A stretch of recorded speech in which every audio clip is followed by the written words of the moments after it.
Hi, everyone. My name is Nora Lindström. I'm the Senior Director of ICT 3D with CRS. Global development and humanitarian assistance is about building a world in which all people reach their full human potential in the context of just and peaceful societies. There is an increased and much belated recognition that achieving this goal cannot be done unless we work in partnership. Indeed, unless those of us who are working in international development organizations reorient our efforts to enable local actors to drive their own development by fully embracing their own agency and leadership. This is what tends to get called localization and local leadership. The movement towards local institutions and communities directing their own development, being informed and active participants in prioritizing their needs, deciding on the response to those needs, and having the capacity to manage resources and activities to meet those needs. What I want to talk about today is how responsible data practices need to be part and parcel of the localization and local leadership agenda. By responsible data practices, I mean ensuring we do no harm when collecting and using data, but also more than that, ensuring that data providers are able to directly benefit from the data they generate and use their agency to take action on its basis.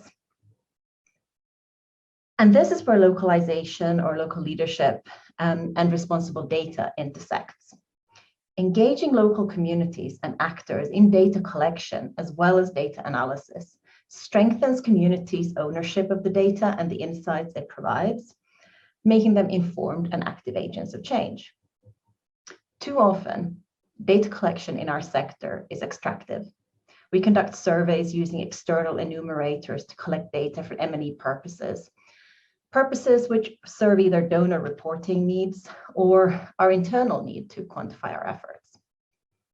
Sometimes we use this data to improve program quality. Too often, we collect vast amounts of data from which we glean only superficial short-term insights. This needs to change. Engaging local actors directly and leveraging peer-to-peer data collection can result in better data because it reduces the power imbalance between the data collector and the data provider.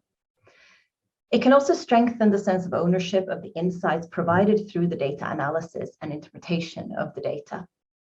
Because of course, local actors should be engaged in the analysis of their data, or at a minimum, be provided with the data analysis so that they can use their own agency to interpret the results and take action, and not just benefit indirectly through improvement in program quality that the implementing organization might make. This isn't just theoretical, and you shouldn't take my word for it. This is already being practiced.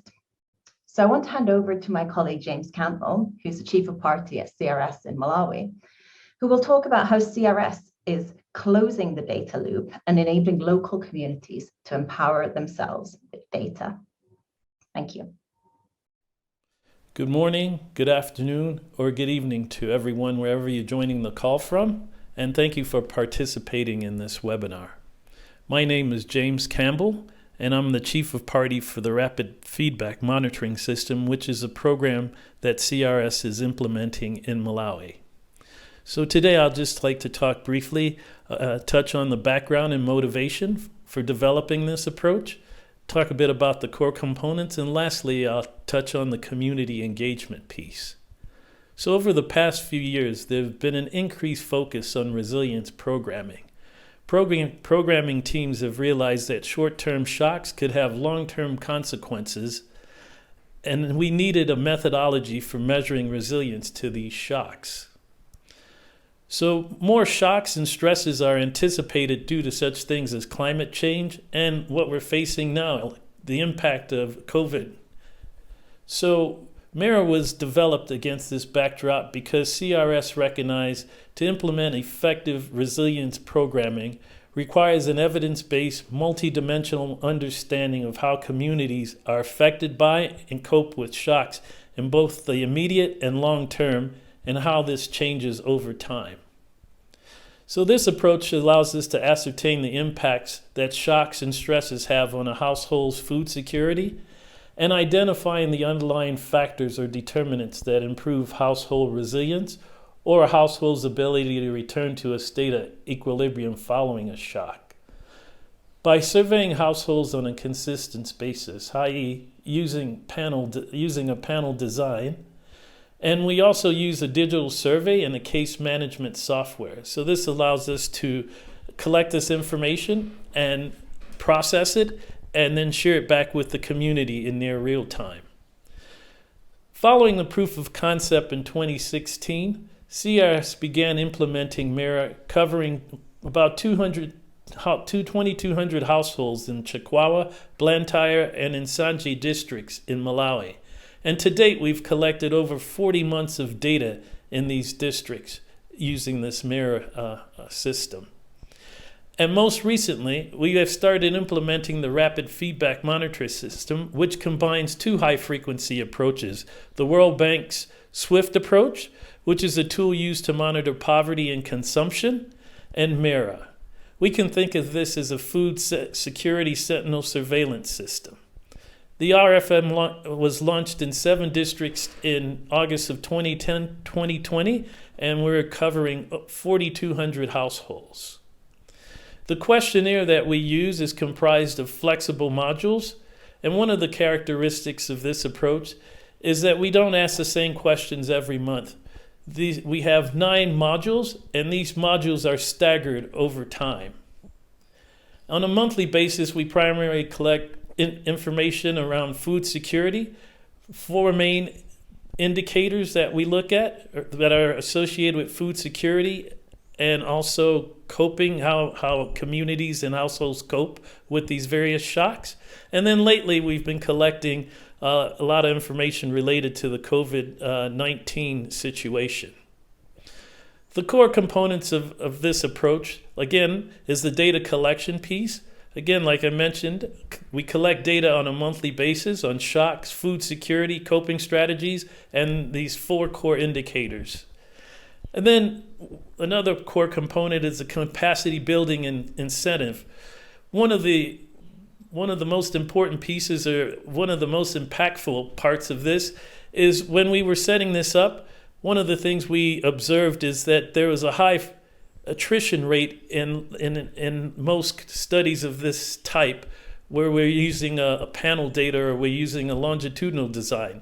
So to address that, what we did is we identified community enumerators. So these enumerators live in these communities, and they're embedded in these communities, and we equip them with smartphones, and these enumerators are compensated using mobile money.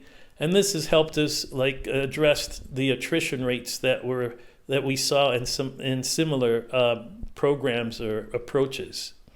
Another way is this system, it's automated. Again, the surveys are uploaded and into a cloud server on a monthly basis. So again, this information is collected and processed in near real time. This system and approach is really responsive.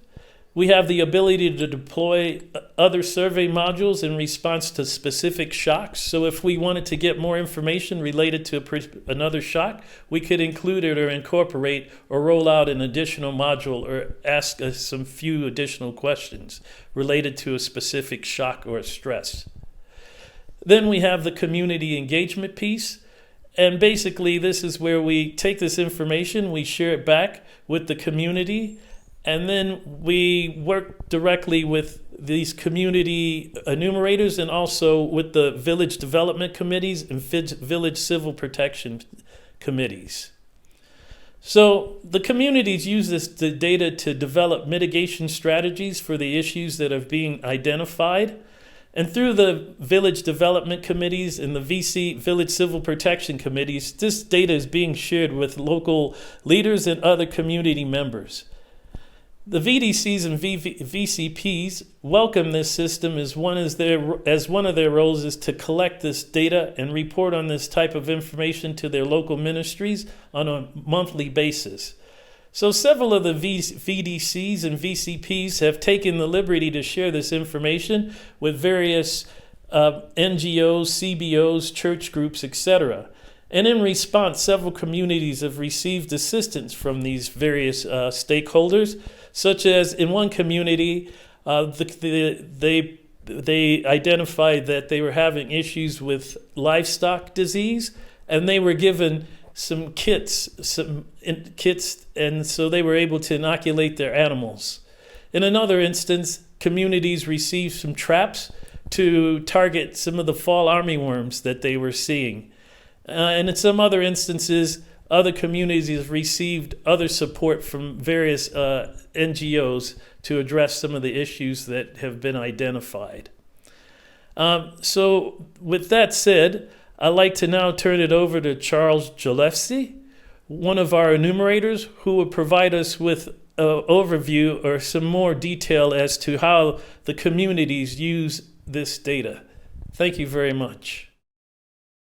It is important to have a resilience collecting data in our community because it is a voice of the voiceless.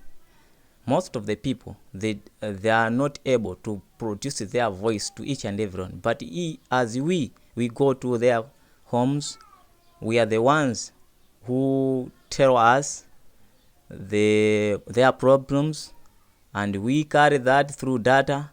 We send it to theorists, and the theorists come back with that results we have given to them. And by the end, we have a conclusion to our community. If this problem is here, what should we do?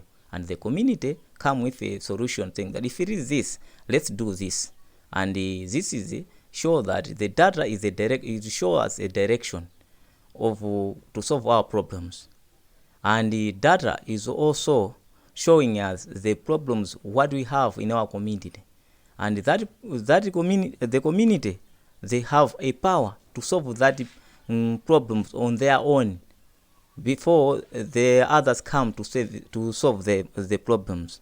And it happens here in Japomoka, like the foot and mouth and the black quarter. We do our own power to contribute money, to call for the animal health workers to assist us in order to solve that problems. Thank you so much, Charles and James, for sharing your insights on how the monthly interval resilience analysis, or MIRA protocol, is enabling local communities in Malawi to empower themselves with data. It's great to see data collection by community members is reducing attrition rates, resulting in better and more data for more effective resilience programming. And most importantly, of course, how communities have used the insights provided by MIRA to identify priorities, develop action plans, and advocate to government and other stakeholders for change in their communities. Thank you.